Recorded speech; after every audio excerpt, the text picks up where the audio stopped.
Eusebi ha estat una personalitat decisiva en el període que va dels fets d'octubre del 17 i l'aplicació del 155 fins als resultats electorals del 21 de desembre per part de la candidatura de Junts per Catalunya. I avui és la nostra convidada d'avui, com tothom sap, un dels rostres que millor encarnen la renovació de lideratges en el món sobiranista i candidata real a l'alcaldia de Barcelona. Els grans debats sobre els canvis que afecten a nivell global s'estan fent a les ciutats i les grans transformacions estan sorgint des de les ciutats. Davant de reptes que han sorgit amb la digitalització, el canvi climàtic, la globalització, l'envelliment de la població també, les ciutats estan erigint-se avui com a elements transformadors que poden canviar del que són reptes al que han de ser oportunitats. I Barcelona ha de ser capdavantera en aquesta transformació. I per fer-ho ho hem de fer possible amb un nou model de ciutat, un nou model de ciutat que doni una resposta humana que ni el mercat ni tampoc els estats tindran capacitat de fer. La seguretat és la base del benestar i és la base de la igualtat. Sense seguretat no podem tenir ni progrés econòmic ni molt menys justícia social.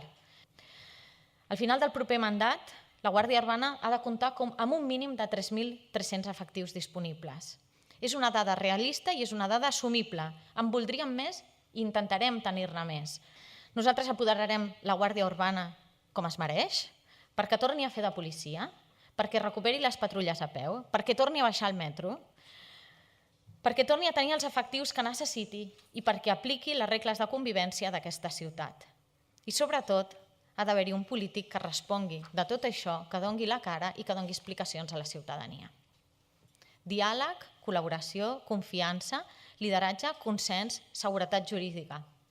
Aquests són els elements.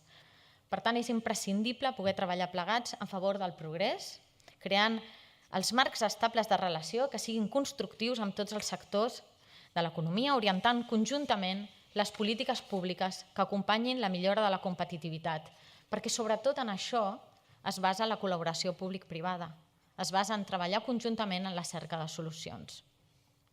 Hem de ser capaços de donar resposta per un envelliment actiu, però també les necessitats derivades d'aquest canvi demogràfic que tenen a veure amb la soledat i que tenen a veure amb la cronificació de certes malalties. Treballem per posar en marxa un programa que ja tenim dissenyat, que l'hem anomenat Barcelona Super 70, que consisteix en crear una comunitat en xarxa de persones grans per oferir-los una experiència vital de qualitat on hi participin activament les persones, també les entitats socials i els serveis públics.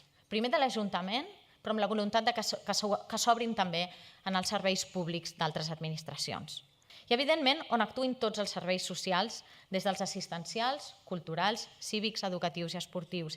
I també un espai de potenciació democràtica, de participació activa en el disseny de la ciutat i de les polítiques per a totes aquestes persones. El creixement de l'economia, els sous no creixen a la mateixa velocitat i creixen més lentament.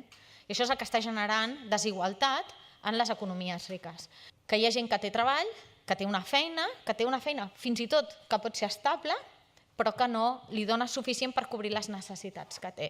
Aquí ho apostem decididament per una formació que doni resposta a les necessitats del segle XXI i no a les necessitats del segle XX, o no ens en sortirem. I vol dir també aplicar un salari mínim de ciutat. No pot ser que el salari mínim a la ciutat de Barcelona sigui el mateix salari mínim que a la ciutat de Mèrida. No té cap sentit, perquè els preus a Barcelona i viure a Barcelona és molt més car. I en termes reals, no pot ser que el salari mínim a Barcelona, en termes reals, sigui inferior que a qualsevol altra ciutat de l'estat espanyol. Això és molt injust.